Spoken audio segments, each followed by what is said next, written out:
내가 선택한 묘자리가 여기냐?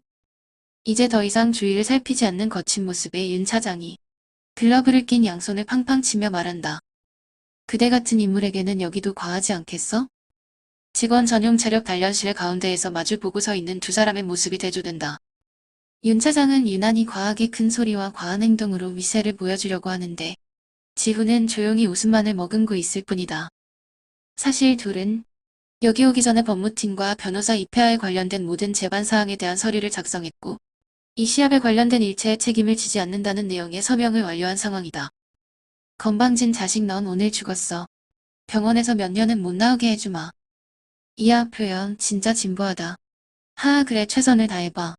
너에게는 마지막 기회가 될 테니. 이 둘의 대결장을 멀찍이 둘러싸고 해리와 김이사, 현아와 최 실장을 위시한 SSL그룹의 직원들 10여 명이 자리하고 있었다. 지훈을 통해 윤 차장이 그동안 자신을 스토킹했다는 소리를 들은 해리는 크게 놀랐었다. 새삼 자신이 아무것도 몰랐던 어린아이였다는 것을 깨닫게 되었다. 그리고 이 대결을 하기 전에 현아는 지훈과 몇 가지 이야기를 나누었었다. 그럼 잘 준비해주세요. 아, 네 알겠습니다. 현아는 지훈이 말한 대로 이 시합 영상을 회사 전체에 생중계하기 위한 영상 디자인팀 직원을 호출했고 윤 차장에게 괴롭힘을 당한 여직원들 중 현재 재직 중인 몇 명을 시합장으로 불렀다. 윤 차장은 자신을 찍는 카메라가 돌아가는 것을 보고도 개의치 않았다. 아주 웃기고 있구만. 너 이 자식 수작 그만 부리고 얼른 시작하자고. 나딕은 여직원들이 등장하고 카메라가 설치되는 것을 보면서 윤 차장은 이제 상황이 진짜 어렵다는 것을 절감했다. 이 녀석은 내가 이기든 지든 넘어갈 생각이 없다는 것을 분명히 알았던 것이다. 좋아. 이세님 같은 자식 넌 오늘 진짜로 죽는다. 자, 그럼 시작해봅시다. 윤 차장님 들어오세요. 지훈이 말을 끝내자마자 윤 차장은 안면을 살짝 가드한 뒤 들소처럼 거칠게 달려가기 시작했다. 아까 자신을 집어던지는 것을 보니 무슨 운동 같은 걸 좀 한 모양인데 실전에서는 잘 안 통한다는 걸 모르는 체육관 아마추어 아니겠나. 왼손으로 잽을 날리고 자신 있는 오른손 훅으로 앞면을 가격하던 윤 차장은 또다시 아까와 같은 충격을 겪고 본능적으로 몸을 웅크렸다.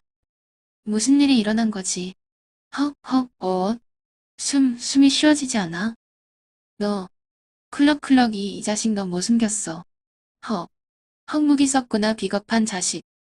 몇십 초간 크게 심호흡을 하고서야 겨우 몸을 가다듬은 그는 이제야 비로소 지훈을 제대로 보기 시작했다. 이상하다. 체육관에서 줄넘기나 하다 온 녀석처럼 생긴 지훈이 갑자기 너무 커 보였다. 느슨하게 대충 서 있는 것처럼 보이는 상대에게서 도무지 약점이 보이지 않았다. 뭐야? 벌써 지친 거야? 자, 그러면 제가 갑니다. 지훈은 여기서 여러 가지를 고려했다. 먼저 앞으로의 업무 처리를 위해서 자신이라는 사람을 확실히 각인시키는 모습에 더해 회사를 좀먹던 악당들을 확실히 응징하여 일벌백계의 질서 확립을 필요로 했던 것이다. 다른 부드럽고 업무적인 방식도 있었지만 이 회사의 고질병을 고치는 데에는 역시 본능적인 방법이 베스트임을 잘 알고 있다. 그리고 무엇보다 시간이 없었다. 모든 과정을 몇 달 만에 맞춰야 하는 타임 리미트가 있는 상태였다. 그리고 마침 이 프로젝트에 지원한 적절한 악당도 있지 않은가? 후후거 참 쓸모가 많은 친구구만. 좋아, 오늘 내가 마사지 이쁘게 해주지. 평생 기억에 남는 마사지를 말이야. 이렇게 사람을 때려도 되는 건가 싶을 정도의 무자비한 타격음이 실내를 울려 퍼졌다. 지훈은 일부러 가드 위를 노리고 집중적으로 강한 스트레이트, 훅과 함께 하체를 노리는 로우킥을 번갈아 가며 벌써 몇 분째 상대를 가격하고 있었다. 주먹으로 때리는데 마치 야구 방망이로 때리는 듯한 소리가 난다. 보통 이러면 때리는 사람도 지치기 마련인데 지훈은 몸에 힘을 빼고 스냅으로만 치고 있는 데다 체력이라면 원체 강한 수준 정도가 아니기에 그에게 이 정도는 연습거리도 안 될 정도였다. 그래도 운동을 좀 했다고 급소는 잘 방어하던 윤 차장이 마침내 복부에 제대로 한 방이 꽂히자 쓰러지기 시작했다. 벌써 이러면 안 되지요. 넘어지는 윤 차장의 안면을 이킥으로 걷어올린 지훈은 이번에는 충격으로 뒤로 넘어가는 그를 뒤에서 붙잡아 목을 조르는 초크를 걸었다. 숨이 막힐 뻔한 그를 기절 직전에 놓아주었다가 이번에는 누워서 헉헉대며 거친 숨을 몰아쉬는 그의 양발목을 걷어차고 가슴과 복부에 강력한 킥을 날렸다. 퍽, 퍽, 퍽. 이거 말려야 되는 거 아니에요? 이러다 큰일 나겠어요. 아직 괜찮은 듯합니다. 좀 더 두고 보시지요. 현아가 걱정된다는 듯 최 실장에게 말했다. 최 실장도 거친 쪽으로 과거가 있는 사람이라는 것을 알고 있는 현아가 말려보라는 눈짓을 했지만 최 실장은 잘 알고 있었다. 지금 치명타가 들어가는 것이 아니라 말 그대로 고통을 주기 위한 타격이라는 것을 말이다. 자, 이제 마지막입니다. 조금만 더 견뎌보자고요. 우리 윤 차장님 잘하고 계세요. 초조금이 된 윤 차장의 몸 위를 누르고 앉아 파운딩 펀치를 내리꽂는 지훈은 역시 자신에게는 사디스트의 끼가 다분함을 느꼈다. 용병 시절부터 이런 쪽으로는 자신이 있었다. 증거가 남지 않는 폭력 맞는 쪽에서는 굉장히 고통스럽고 몸이 힘들지만 병원에 가도 특별히 큰 이상은 없을 터였다. 다만 앞으로 이제 예전과 같이 힘쓰는 운동을 할 때는 많은 제약이 따를 것임에 분명하다. 그를 혼내주며 지훈은 앞으로의 계획, M&A 예전 일들, 오늘 저녁 먹을 메뉴까지 머리가 복잡했다. 머리가 아프군. 지금 생각을 동시에 몇 개나 하고 있는 거지? 아니 근데 이 녀석은 왜 아직도 항복을 안 하는 거야? 이거 내가 요즘 좀 쉬었더니 파워가 떨어졌나? 기분이 좀 나쁜걸. 어디 강도를 좀 높여볼까나? 그렇게 이제 제대로 해보려고 하는 찰나에 윤 차장이 코피가 흘러들어가 피 묻은 입으로 다급하게 말한다. 살려주세요. 그만요. 제발요. 응. 뭐라고 잘 안 들리는데. 퍽, 퍽. 지훈은 이제 마지막이라는 생각에 더욱 세게 그의 안면을 강타하며 말했다. 제발 살려달라고요. 잘못했어요. 뭐, 이해가 잘 안 되는데 날 혼내준다고 하지 않았나? 제발요. 다시는 힘들게, 아니 귀찮게 하지 않겠습니다. 지훈은 마지막 피니쉬를 하려다 들은 주먹을 내리며 쓰러져서 울고 있는 그를 내려다보았다. 좀 더 강단이 있는 줄 알았더니 생각보다 약해서 이미 흥미를 잃은 뒤였다. 비즈니스용의 목적으로 상대해주고 있었는데 뭐 이제 그런 목적으로는 충분히 활용했다는 생각이 들었다. 하하. 무슨 말인지 모르겠는데 아무튼 오늘 즐거운 시합이었습니다. 아까 서류 확인 내용대로만 앞으로 해주시면 되고요. 이후로도 가끔 시합 한번 하시지요. 운동 삼아서 말이죠. 지훈이 카메라 앞에 서서 가벼운 연습 시합이었음을 강조하며 말했다. 이를 보고 있던 최 실장이 부하들을 시켜 윤 차장을 밖으로 들쳐 매어내보낸다. 그리고 이 광경은 사내 방송을 통해 전 직원에게 방송되었고 모두 강지훈이라는 사람의 부상과 윤 차장의 무대 퇴장, 그리고 이제 무언가 큰 변화가 시작될 것이라는 암시를 인지하게 되었다. 지훈과 눈이 마주치자 손을 흔들어 반가워하는 혜리. 그러나 옆에서 지훈을 보며 환호성 소리를 내는 여직원들이 묘하게 거슬리는 것도 함께 느꼈다. 대결 과정에서 피가 튀고하는 광경이 무섭기는 했지만 자기를 괴롭혔던 사람이었고 또 지훈이 승리하자 묘하게 쾌감까지 드는 혜리였다. 글러브를 벗으며 땀을 닦는 지훈에게 김전무가 와서 말했다. 수고했네. 자네 정말 잘하는구먼. 뭘요? 부끄럽습니다. 그냥 소싯적에 살짝 운동 좀 한 수준이지요. 아니야. 자넨 이래저래 보통 사람이 아니야. 저 윤 차장도 예전에. 아니, 이젠 어차피 의미 없는 말이겠지. 지훈이 웃으며 할 말이 있지 않냐는 얼굴로 김전무를 쳐다본다. 허멈. 그렇지. 그건 그렇고 그룹에서 연락이 왔네. 결과가 나왔다는군. 해리 대표에게 잠시 뒤에 정확한 내용을 전한다고 하니 같이 가봄세. 알겠습니다. 그럼 대표님 방으로 찾아뵙겠습니다. 그러지 좀 이따 보자고. 간단히 샤워를 한 뒤 잠시 생각에 잠긴 지훈은 몇 군데에 전화를 건 뒤 대표이사실로 행했다. 방에는 대부분의 핵심 인력들이 모두 모여 있었는데 처음 보는 낯선 사람이 한 명 눈에 띄었다. 해리가 소개를 시켜준다. 상무님. 말씀드렸던 강지훈 컨설턴트입니다. 임시로 차장 직급이니 강 차장으로 호칭하시면 좋을 듯합니다. 안녕하십니까. 강지훈입니다. 지적이고 온화한 얼굴이지만 다부진 풍모의 중년 남자가 인사를 받는다. 오, 강 차장님. 말씀 들었어요. SSL 전략기획실의 장원혁 상무입니다. 활약 중이시라면서요. 일단은 우리 회사 소속이니까 괜찮으시다면 편하게 하겠습니다. 그럼요. 당연히 그러셔야죠. 그런데 결과는 나왔는지요? 얘기가 길어질 듯하니 앉아서 이야기하자는 장 상무가 자료들을 꺼내며 말을 잇는다. 자, 당연한 이야기지만 지금 나누는 이야기들은 철저히 대회 비임을 명심해 주시기 바랍니다. 누설시 의사 차원에서 책임을 물을 것임을 전제로 하겠습니다.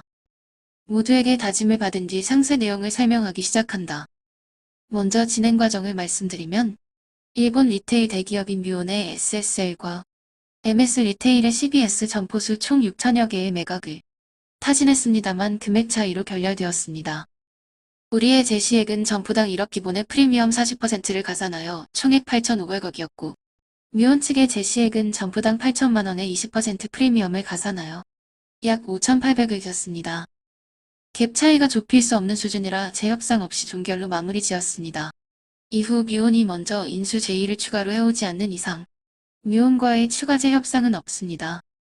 일본계가 짜긴 하지만 이건 완전히 날로 먹겠다는 말 아닌가.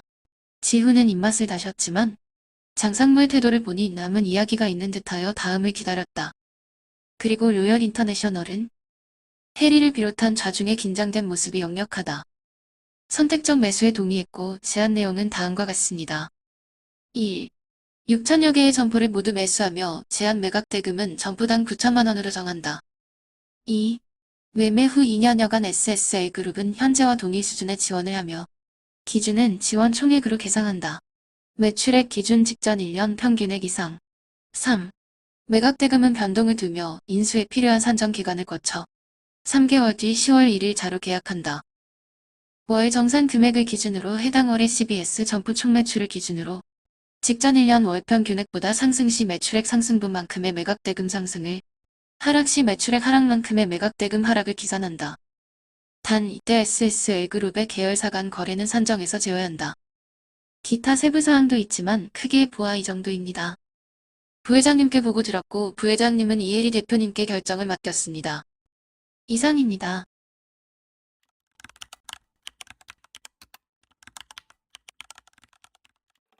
이건 말도 안 돼요. 대표님 이건 받아들이시면 안 됩니다. 장상무의 설명을 듣고 있던 해리와 현아가 이구동성으로 외쳤다. 표정 변화가 별로 없어 무슨 생각을 하는지를 잘 모르게 보이는 장상무. 그가 자네들도 그런가? 하는 눈빛으로 김전무와 지훈을 번갈아 쳐다본다. 이건 확실히 무리수구만. 너무 과한 조건이야. 맞아요. 역시 사모펀드답게 여비한 수법을 쓰는군요. 김전무와 최 실장도 모두 고개를 저었다. 지훈은 생각에 잠겼다. 생각해 볼수록 확실히 이 조건은 말이 안 되는 내용이다. 먼저 계약 금액이 점포 하나당 9천만 원이라는 부분은 나쁘지는 않으니 일단 패스. 두 번째 SSL그룹 차원에서의 지원이야 원래 우리가 먼저 제안했었던 부분이고 문서로 받는다는 안전장치의 느낌일 테니 이것도 오케이. 문제는 여기 세 번째 조항. 회사 매각의 기준을 위한 매출도 아니고 월 매출로 하는 것도 말이 안 되지만 10월 1일 계약일 기준이면 9월 매출인데 1년 중 CBS 최저 매출인 추석이 끼어있는 기간이 아닌가. 그러고 보니 작년은 최저 매출이었던 추석이 10월이었지.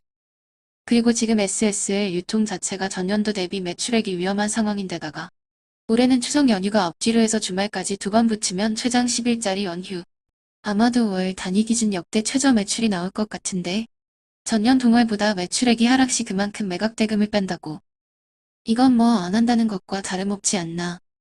이런 조건에도 좋으면 사준다는 건데. 지훈은 아무래도 좀 더 계산기를 두드려 봐야 하겠다는 결론을 내리고 장상무에게 말한다. 결정은 언제까지 내려야 합니까? 3일 후까지 일세. 원래 다른 쪽 매각권 결정도 같이 있다는 구만. 이 딜을 받으면 그쪽을 캔슬 반대의 경우엔 우리 제안이 캔슬 그런 얘기겠지. 다른 매각 건수가 있다는 게 그다지 신뢰가 가지는 않지만 부회장님과 장상무님을 비롯한 그룹 전략실의 의견은 어떻습니까? 장상무는 답변을 하는 대신에 해리를 쳐다보았다. 내가 이 친구와 이 이야기를 계속해도 되는가 하는 무언의 질문이었다. 해리가 고개를 끄덕인다. 지훈은 문득 자신이 너무 앞서갔다는 생각이 들었다. 죄송합니다. 제가 마음이 급했군요. 앞으로 주의하겠습니다. 다만 이건에 대해서는 이혜리 대표이사님께 업무를 위임받았습니다. 이 점 양해 부탁드립니다. 허허. 내가 뭘 알겠나. 계열사 일은 여기 전문가 분들이 알아서 하는 거지. 부드럽게 말하지만 눈빛이 매서운 장상무는 역시 만만한 사람이 아니었다. 그의 가벼운 눈짓 한 번이 아까의 윤 차장 같은 인물의 거센 공격보다 훨씬 데미지가 강함을 느꼈다. 뭐 일단 급한 일이 맞으니까 본사 입장도 이야기해보겠네. 자네 말대로 이건에 대해서 물론 우리의 의견은 있네. 다만 이는 강요 사항이 아니고 먼저 질의하기 전에는 의견 개진을 하지 말라는 부회장님의 말씀도 있으셨다는 것을 미리 말하지. 장상무가 차를 한 잔 마시며 이어서 말한다. 자네 로열 인터내셔널에 대해 알고 있나? 업계가 업계인지라 대략적인 내용만 알고 있습니다. 이 분야에 관심이 없는 사람도 있을 테니 간단히 말하자면 여기 대표가 똑똑하고 무섭고 지독한 사람이라네. 실력은 최고이고 우리랑도 몇 번 엮일 뻔한 일이 있었고 다른 메이저 대기업군들도 여러 번 이 회사의 피해를 봤었지. 대표가 에반스 김이라는 외국인인데 바늘로 아무리 찔러도 피는커녕 땀도 안 날 거라는데 내 많은 것을 걸 수 있지. 에반스라는 사람에 대해서는 지훈도 잘 알고 있었다. 사실 사모펀드를 SSL 유통 매각의 상대방으로 선택한 것에는 이유가 있었다. 일단 자금력이 있어야 하고 기존 연관 인원이 없는 금융기업이 인수해야 T인수 합병되는 기업의 고용률이 높아지기 때문이 첫째 이유이다. 유통은 기본 인원이 있어야 하기 때문에 처우가 상승하지는 못해도 어느 정도의 인원을 유지해야 한다. 그리고 많은 사모펀드 중에서 이 회사를 타깃한 것이 바로 이 에반스 김 때문이었다. 굉장히 어렵고 힘든 상대지만 이 사람에게는 한 가지 특징이 있었다. 바로 갬블, 즉 베팅을 좋아한다는 것이었다. 비즈니스 속에서 또 다른 비즈니스인 베팅을 즐겨하는 스타일. 정밀한 계산과 수치로 모든 것을 결정하는 PF의 수장이 베팅을 좋아한다? 굉장히 의아한 대목이지만 방금의 이러한 계약 조건에서 보이듯이 계약 속에서 게임을 즐겨하는 사람인 것이다. 하기사 타고난 스타일이나 배짱도 있겠지만 무엇보다도 돈이 너무 많음에도 이유가 있는 것이 당연할 것이다. 지훈은 이번에도 이 사람이 무언가 자신만의 베팅을 할 것을 예상했었다. 그래서 거기에 맞춰 대응하려고 했던 것인데 그럼에도 지금 이 내용은 확실히 지훈의 예상을 훨씬 상회하는 조건이었다. 대충 계산해봐도 원래 두 회사의 점포를 묶어 점포당 1억 플러스 알파로 7천억 원 정도를 받는 것이 베스트. 그 이상이면 금상첨화라는 생각이었다. 원래 계열사에서 무시당하고 있던 해리의 처지를 생각하면 사실 6천억만 해도 충분히 괜찮은 딜이었던 것이다. 그런데 이런 식으로 작년분 성과에 연동하면 문제가 어려워진다. 특히 작년과 올해의 9월분 매출을 비교하면 점포당 9천이 아니라 7천까지도 떨어질 수 있게 된다. 이렇게 되면 로열 인터내셔널의 경우 매수 시에 최대 4에서 5천억 원 투자하여 업계 이익권의 기업으로 몇 년 경영 후 되팔면 1조 원 정도는 충분히 가능할 전망이다. 그룹 본사의 의견은 당연히 딜 캔슬일세. 솔직히 그룹 입장에서는 유통을 매각하여 소재나 SW 기업을 M&A 하는 것이 목표지만 꼭 뭐 지금 해야 하는 것은 아니거든. 현 상태로 운영해도 그만이야. 다만 MS 유통은 아마 미온이나 PEF가 아니더라도 어딘가로 팔리겠지. 그러면 3천여 개가 조금 넘는 SSL 유통은 점점 더 입지가 좁아질 거고 추가로 장기적으로 그룹 차원에서 유통에 지원하는 자금과 기타 규모 등도 계속 줄어드는 것만은 분명할 터. 사실 지금까지의 지원들도 무리수가 있었거든. 정부에서도 내부 계열사 간 거래를 좋아하지 않아 점차 조이는 추세고 어쨌든 피곤한 건 분명하지. 그리고 모든 딜이 무산되었을 경우 MS 리테일을 우리가 인수하는 것은 일전에 부회장님이 허락하셨듯이 가능은 하지만 우리가 왜 인수하면서 SS의 브랜드를 띄고 MS 브랜드를 달아야 하지? 자넨 그게 말이 된다 생각하나? 결론적으로 본사의 전략기획실장으로서 내 의견은 명백한 반대일세. 다만 결정권은 아까 말한 것처럼 계열사, 즉 이혜리 대표에게 있음을 다시 한번 분명히 하겠네. 예상했던 내용이고 지훈도 그렇게 생각하고 있지만 역시 남의 입으로 듣는 쓴소리는 듣기가 괴롭다. 지훈은 생각에 잠긴 뒤 김전무와 눈빛을 주고받았다. 결국 지훈은 이틀 뒤까지 연락을 주기로 하고 장상무를 비롯한 본사 인력들과 헤어졌다. 그리고 다음날까지 지훈과 해리, 김전무와 현아 등은 회사 각 부서의 사람들과 부지런히 만나고 자료를 취합하고 토론 끝에 마침내 결정을 내렸다. 계약을 진행하겠다고? 네, 그렇습니다. SSL의 장상무로부터 연락이 왔고 세부 조율만 하면 될 듯합니다. 조율? 조항도 몇 개 없잖아. 뭘 조율한다는 거지? 서울 한복판 가장 좋은 빌딩의 최고층을 독채로 사용하고 있는 사모펀드 로열 인터내셔널의 대표 에반스 김이 방문하며 묻는다. 지훈도 젊고 훤칠한 미남이지만 에반스 김도 나이가 좀 더 들어서 그렇지 올백머리에 운동선수를 능가하는 다부진 체격? 중년의 중후한 미남형의 호감형 인물이었다. 금융회사의 CEO라면 이 사람이겠다 싶은 전형적인 댄디가이 스타일. 앞에는 그의 오른팔이자 친구인 로열 인터내셔널의 실무 책임자인 기획실장이 지훈의 딜에 관해 이야기하고 있는 중이었다. 다른 모든 조항은 동의하되 기준 금액을 1억 1천만 원으로 하자는 내용입니다. 흐흐. 점포당 9천만 원을 제시했더니 1억 1천만 원으로 지를 건다? 이건 뭐 노골적으로 1억 원으로 합의 보자는 내용 아니겠나? 그건 그렇다 치고 9월 분호의 매출액을 기준으로 한다는 내용에 동의했다는 건가? 정말? 네, 그렇습니다. 대신 우리가 그들에게 받아들이기 어려운 조건을 제시한 것은 사실이니 기준 가격을 좀 올리자는 조항 하나만 수정 요구사항으로 들어와 있습니다. 우리 쪽 제안 시뮬레이션 해봤지? 3번 돌려보았는데 우리 회사에 유리한 점포당 7천만 원으로 결정될 확률이 95% 이상입니다. 에반스 김은 의아한 표정을 지었다. 그럼 이상하지 않은가 말이야? 우리가 사실 이걸 하려고 한 게 아니잖아. 저쪽 디스플레이 회사 인수하는데 페이스메이커로 SSL 이름값이나 공짜로 쓰려고 한 건데 이걸 받는다? 다시 검토해보아도 우리 쪽 기준으로는 틀린 계산이 없습니다. 다른 분석팀으로 한 번만 더 시뮬레이션 해보고 같은 결과치가 나오면 그대로 진행하라고 해. 돈 준다고 싸들고 오는데 이걸 못 먹으면 예의가 아니지 않나. 하하, 그리고 말이야, 혹시 모르니깐 우리도 한 가지 대비는 해두자고. 그거 지난번 하던 내용으로 하자고. SSL 본사와 로열 인터내셔널 간이 CBS 매각 계약 완료되었습니다. MS 리테일 사와의 대건을 합쳐서 6,000개 점포 매각입니다. 이전의 계약 조건은 점포당 9천만 원이 1억 원으로 상승한 것을 제외하고 모두 동일합니다. 본사의 장상무와 연락을 주고받은 해리가 모두에게 이야기를 전했다. 그리고 지훈에게서 받은 내용도 정리하여 구두 보고했는데 내용을 전해들은 장상무가 추가 요구건도 시원하게 승낙해줘. 한결 마음이 가벼워짐을 느끼는 해리였다. 지훈이 모두를 둘러보며 말했다. 자, 그럼 이제 주사위가 굴려졌으니까요.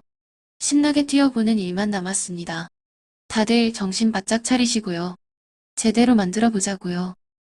현아가 모두에게 간략히 정리되어 있는 자료를 나눠주었다. 이번 계약은 금액이 커서 그렇지 의외로 내용이 심플합니다.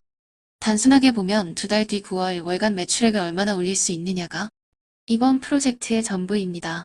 다만 다들 아시는 대로 추석 명절 연휴는 대표적인 CBS 업계의 비수기이고 1년 중 겨울인 1, 2월과 함께 대표적 저매출 기간입니다.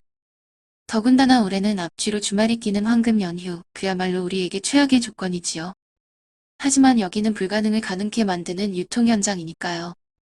추석 기간을 노리고 작전을 짜서 이 회사를 싸게 인수하려고 하는 금융맨들을 한번 털어보도록 하겠습니다. 지훈이 상세의 데이터들을 가리키며 이야기를 이어간다. 먼저 로열사 측에서 제시한 내용 중 우리에게 페널티 격인 내용이 그룹 본사인 SSL의 계열사 간 매출은 산정에서 제외한다는 내용입니다. 여기서 주목할 내용은 SSL 그룹의 계열사 간 거래이지요. 즉 직접적인 거래만 없으면 되는 겁니다. 이 계약 조항의 맹점을 이용하고자 합니다. 현재 SSL 그룹 인원이 약 8만여 명. 추석 보너스로 1인당 100만원씩 지급하고 있습니다. 이것을 올해 한정 150만원으로 상향하여 지급하며 금액이 올라가는 대신 물건으로 지급합니다. 즉, 이 매출이 SSL 유통의 추석 연휴 매출로 인정됩니다. 아니, SSL 그룹 계열사 간 거래는 산정하지 않는다는 조항이 있잖아요? 그럼 의미 없는 거 아닌가요? 현아가 의아하게 생각하며 질문한다.